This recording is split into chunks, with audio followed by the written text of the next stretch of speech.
Trevor the traction engine enjoyed living in the vicarage orchard. Edward came to see him every day, but sometimes Trevor didn't have enough work to do. I do like to keep busy all the time, he sighed one day, and I do like company, especially children's company. Cheer up, smiled Edward. Sir Topham Hatt has work for you at his new harbor. I'm to take you to meet Thomas today. Oh, exclaimed Trevor happily. A harbor, the seaside, children, that will be lovely.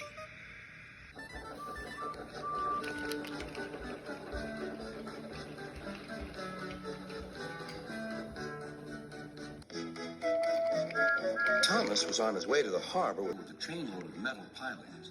They were needed to make the harbor wall firm and safe. Hello, Thomas, said Edward.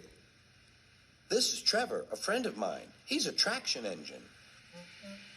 Thomas eyed the newcomer doubtfully. A what engine? A traction engine, explained Trevor. I run on roads instead of rails. Can you take me to the harbor, please? Sir Topham Hatt has a job for me. Yes, of course, replied Thomas, but he was still puzzled. Workmen coupled Trevor's car to Thomas's train, and soon they were ready to start their journey.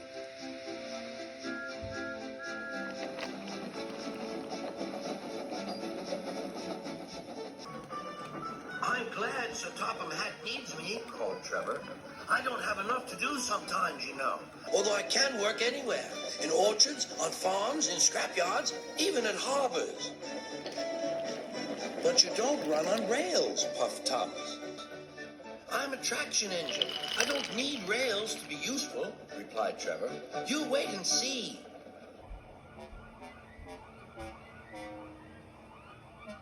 When they reached the harbor, they found everything in confusion. Cars had been derailed, blocking the line, and stone slabs lay everywhere.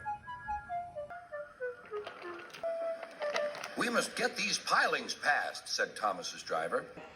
They are essential. Trevor, we need you to drag them round this mess. Just the sort of job I like, replied Trevor. Now you'll see, Thomas. I'll soon show you what traction engines can do.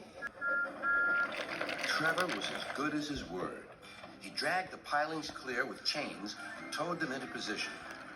Who needs rails? He muttered cheerfully to himself.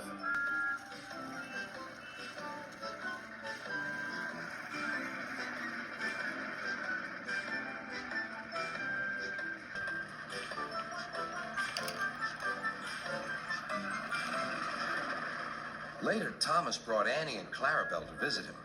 Thomas was most impressed. Now I understand how useful a traction engine can be. The coaches were full of children. Trevor gave them rides along the harbor. He liked this best of all.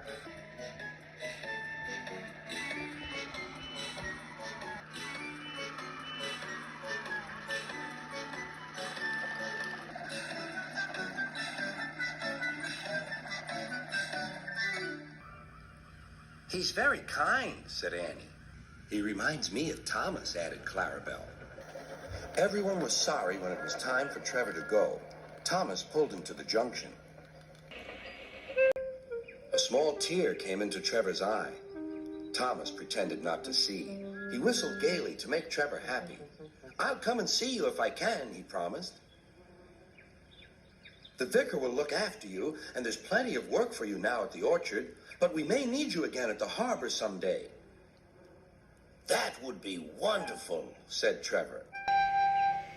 That evening, Trevor stood remembering his new friend Thomas, the harbor, and most of all, the children. Then he went happily to sleep in the shed at the bottom of the orchard.